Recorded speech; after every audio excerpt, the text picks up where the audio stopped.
മര്യാദക്ക് ഞാൻ പറയുന്നതും കേട്ട് ഇവിടെ നിന്നാ നിനക്കൊക്കെ കൊള്ളാം. ഇല്ലെങ്കിൽ എനിക്കിട്ട് കൊള്ളും. ഞാൻ ഇവിടുത്തെ മാനേജരാ, ഉത്തമൻ. ആരായിരുന്നാലും ശരിയാ, ഇവൻ കേൾക്കൂല. ഓഹോ, ഇവനെ ഞാൻ കേൾപ്പിക്കും. ഓ, എന്നാ രക്ഷപ്പെട്ട്. പറഞ്ഞത് കേട്ടോടാ. ഇല്ലെങ്കിൽ എന്റെ കയ്യിലെ ചൂട് നീ അറിയോ? നല്ല തണുപ്പാണല്ല. തർക്കുത്തരം പറയുന്നോടാ. നിന്നെയൊക്കെ ഞാൻ കാണിച്ചു തരാം. നിങ്ങളൊക്കെ ഇതെവിടെ പോകുന്നു? അല്ല, ആരോ കാണിച്ചു തരാന്ന് പറഞ്ഞ്. ദേ ഒരെണ്ണം. ഒരെണ്ണമല്ല, രണ്ടെണ്ണം. എന്താ? നിങ്ങളെ കാണിച്ചു തന്നതാ. അല്ല അല്ല മാം സാബ്, യുമാർ നിങ്ങളെ കണ്ടിട്ടേ ഇല്ല. കണ്ടു. നിന്റെ കഴുത്ത് എന്താണ് അവിടെ? ഞാനിവന്റെ കഴുത്തിന്റെ അളവെടുക്കായിരുന്നു. അതൊക്കെ പിന്നെടുക്കാം. ആദ്യം അവന്മാരെ കൊണ്ട് വിടെ. ഓ ചെല്ലടാ. അവന്മാരോട് അങ്ങോട്ട് ചെല്ലാൻ വാ. നിങ്ങളിൽ ആർക്കാണ് ഭംഗിയായി ഷൂ പോളിഷ് ചെയ്യാൻ അറിയാവുന്നത്? എനിക്കറിയില്ല. ദൈവന് ഭംഗിയായിട്ട് ഷൂ പോളിഷ് ചെയ്യാൻ അറിയാം. എന്താ നിന്റെ പേര്? രമണൻ. മരണനോ? നീ ഒരു കാര്യം ചെയ്യ്, ആദ്യം ഷൂ പോളിഷ് ചെയ്ത് പഠിക്ക്. ഉത്തമ, ഇവിടെയുള്ള എല്ലാ ഷൂസും ഈ മരണനെ കൊണ്ട് പോളിഷ് ചെയ്യിപ്പിക്കേ.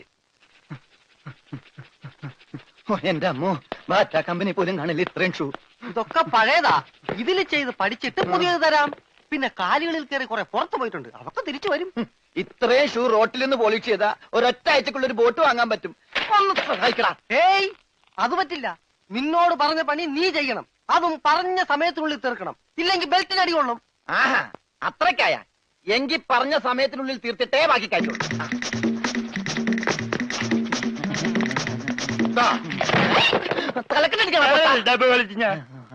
പെട്ടെന്ന് തീർത്താൽ ഉടനെ അടുത്ത പണി തരാം. തീരുമ്പ പണി തരാൻ ഞാൻ എന്താ കുപ്പിന്ന് വന്ന ഭൂത? നിങ്ങളിൽ ആർക്കാ നല്ല ഭംഗിയായിട്ട് അലക്കാൻ കഴിയുന്നത്? അടുത്ത പണി ആർക്കാ? എനിക്ക് ഭംഗിയായിട്ട് അലക്കാൻ അറിയാം. ഇവന് ഒട്ടും അറിയില്ല. ഞാൻ പഠിപ്പിക്കാം. വേണ്ട വേണ്ട, വില കൂടിയ ഡ്രസ്സാ. അറിയാത്തവൻ ചെയ്താ അതൊക്കെ കീറും. പിന്നെ നീ തന്നെ അലക്കിയാ മതി. തുമ്മിക്കോ, നിന്റെ ഒടുക്കത്തെ തുമ്പലാണെന്ന് നീ മറക്കണ്ട. എവിടെ അലക്കല്ലേ?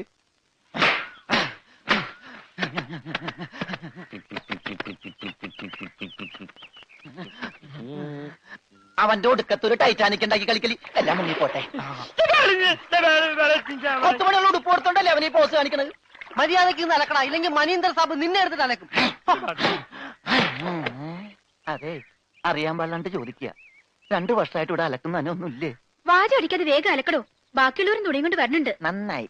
അതെ, ഈ വീട്ടിൽ എത്ര കുടുംബങ്ങളുണ്ട്? 10-16 കുടുംബങ്ങളുണ്ടാവും. എന്നാ പിന്നെ ഇതൊരു ജില്ലയായിട്ടൊക്കെ പ്രഖ്യാപിച്ചൂടെ? എന്റെ അമ്മേ, ഇത് ഏത് കാലമാടന്റെയാണ്? സാബിന്റെയാ. ബെഡാ സാബ. ഈ കാലമാടന്മാരെക്കാൾ ബെഡാ ഇനി വേറൊരുത്തനുണ്ടോ? ഇവന്മാരൊക്കെ എന്ത്? ബെഡാ സാബല്ലേ ശരിക്കുള്ള സാബ്, സിക്കന്ദർ സിംഗ്. പഞ്ചാബി പോയിരിക്കുക, ഉടനെ വരും. അങ്ങേരൊന്ന് വന്ന് നിന്നാ മതി, അപ്പ മൂത്രമൊഴിക്കും. അങ്ങേർക്ക് അതിന്റെ അസുഖം ഉണ്ടാ? അങ്ങേരല്ല, ഇപ്പൊ കണ്ട കൊമ്പന്മാരില്ലേ അവര്. യുവന്മാർക്കെല്ലാം ബെഡാ സാബിന് വലിയ പേടിയാ.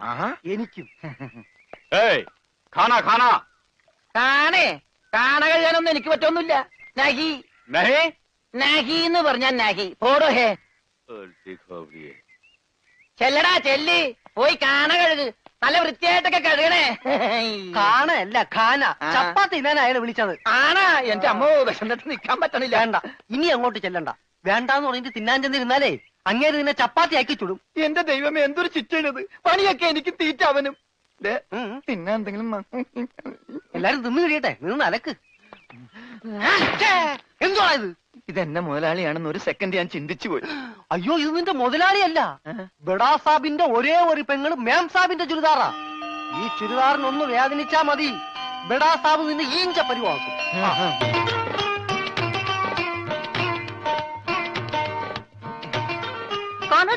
ഞാൻ ചപ്പാത്തി കഴിക്കാറില്ല, ചോറാണ് തിന്നണത്. അതുകൊണ്ട് എനിക്ക് ഹിന്ദി അറിയാനും പാടില്ല. അതാണ് കാണാന്ന് പറഞ്ഞപ്പോ ഞാൻ വേണ്ടാന്ന് പറഞ്ഞത്. ബെച്ചെന്നിട്ട് അലക്കാൻ പറ്റണല്ലോ, ഇത്തിരി ചോറ് തരുമോ? ഓ, ഇതും ഹിന്ദിയാണ്. എനിക്ക് ചപ്പാത്തി നഹി നഹി, എനിക്ക് ചോർ ചോർ ചോർ. ആ ചോർ. Yes, I am Chor. No കഞ്ഞി. അച്ചാറെങ്കിൽ അച്ചാറ്. കോഴി മാങ്ങേ. ചോറ് ഇത്ര ദൂരെ കൊണ്ട് വെച്ചേക്കുന്നത് ഒരാൾക്കുള്ള ചോരേ ചോറ് ചോരേ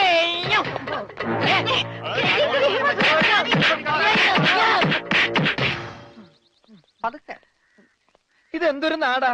കാണാന്ന് പറഞ്ഞാ ചപ്പാത്തി, ആ. ചോറെന്ന് പറഞ്ഞ ഇടി. ഇതെന്താ ഭ്രാന്തന്മാരുടെ വീടാ. വിവരദോഷികള്. ഇതിവിടെ ഇരിപ്പണ്ട. എടാ നീ അറിഞ്ഞാ എന്നാ അടുക്കളയിലിട്ട് ഇടിച്ചടാ. അവിടെയൊക്കെ ഇടിച്ച്. ഇനി അടുക്കളയിലൊന്നും പോണ്ട, ഇവിടെ ഇരുന്നാ മതി. ഇവിടെ കിട്ടും ഇടിയാ അല്ല ഭക്ഷണം. എന്റെ അമ്മോ. പിന്നെ ഇതെന്ത് പണ്ടാരോണ് ഭക്ഷണം. ഇതെങ്ങനെ തിന്നാനാ? ബായി കുറച്ച് ചാറ് തരോ? चार ചാർ ചാർ. ദേ പിന്നെ ഇതാണ്.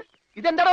1 2 3 4 6 5 6 बेटे की कोट है ഒന്ന് പോടാ അവിടെ നിന്ന്. നീ കയ്യഴുണില്ലേ? പിന്നെ 24 മണിക്കൂർ അലക്കിക്കൊണ്ടിരിക്കണം ഞാൻ കൈ കഴുകു. അത് ഇത് തിന്നാനായിട്ട്. ഇവിടെ അറക്കമില്ല വല്ലോണ്ട് ഒന്ന് അറപ്പിക്കാൻ. ഇന്നത്തെ ഭക്ഷണം കൊള്ളാം, നല്ല മയമുണ്ട്. തിന്ന് തിന്ന്. അപ്പൊ ഇതാണല്ലേ പുതിയ 2 പണയൊരുപ്പടികൾ. പക്ഷെ യവന്മാര് കുഴപ്പമൊന്നുമില്ല മാം സാബ്, നല്ല പിള്ളേരാ. ചപ്പാത്തിക്ക് അച്ചാറാ. ഇതൊന്നും നടക്കൂല. വേറെ കറിയൊന്നുമില്ലേ? ഓഹോ, 5 സ്റ്റാർ ഭക്ഷണം കഴിച്ച് സുഖിക്കാൻ വന്നാണല്ലേ. വേഗം ഇതും കഴിച്ച് ജോലി നോക്ക്. ഞങ്ങൾ മലയാളികൾക്ക് ഈ ഗോതമ്പ് ഷീറ്റ് കഴിച്ചൊന്നും ശീലില്ല. എന്നിട്ട് ഇത് ഇയാളെ കണ്ടോ ഒരു അക്ഷരം മിണ്ടാതിരുന്ന് കഴിക്കുന്നത്? അവൻ എന്തു കൊടുത്താലും ഒന്നും മിണ്ടില്ല, എന്തു പറഞ്ഞാലും കേൾക്കുകയില്ല. എന്താ പൊട്ടനാ? അതെ പൊട്ടനാ. എന്ന് വെച്ചാൽ അതിന്റെ അഹംഭാവം അവനില്ലട്ടാ.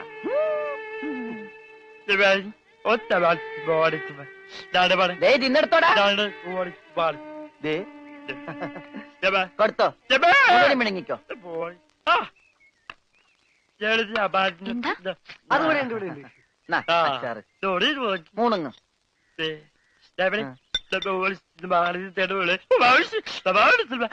ഹോർലിക്സിൽ ബോൺവിറ്റ അലക്കി കൊടുക്കാൻ.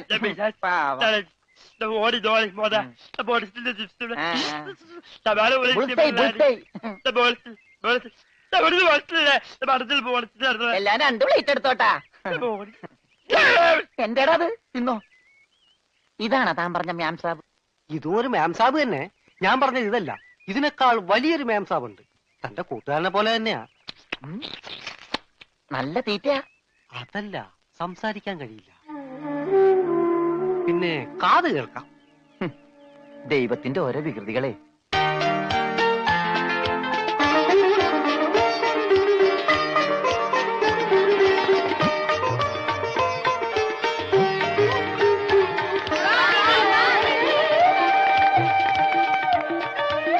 പൂജ ഇങ്ങ് വന്നേ, ഒരു സംഗതി കാണിച്ചു തരാം. വാ, ഒരാളെ ഞാൻ നിനക്ക് കാണിച്ചു തരാം. നീ കാണേണ്ട ആളാ.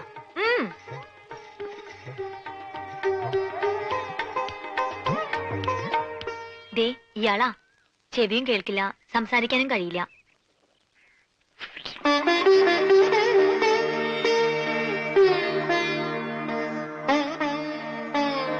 പക്ഷെ കേൾക്കാനും സംസാരിക്കാനും കഴിയുന്ന ആളെ പോലെ തന്നെയാ പെരുമാറ്റം.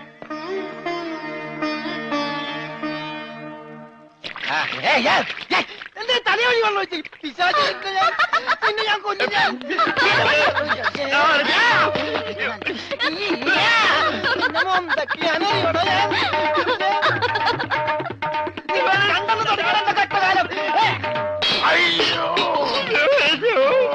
क्या हुआ?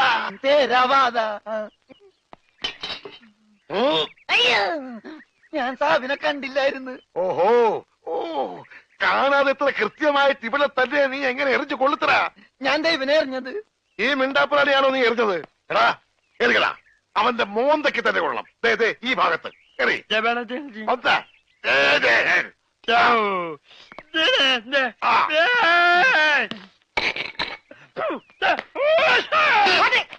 അയ്യോ മാരാ, മാരാ, സെക്രട്ടറി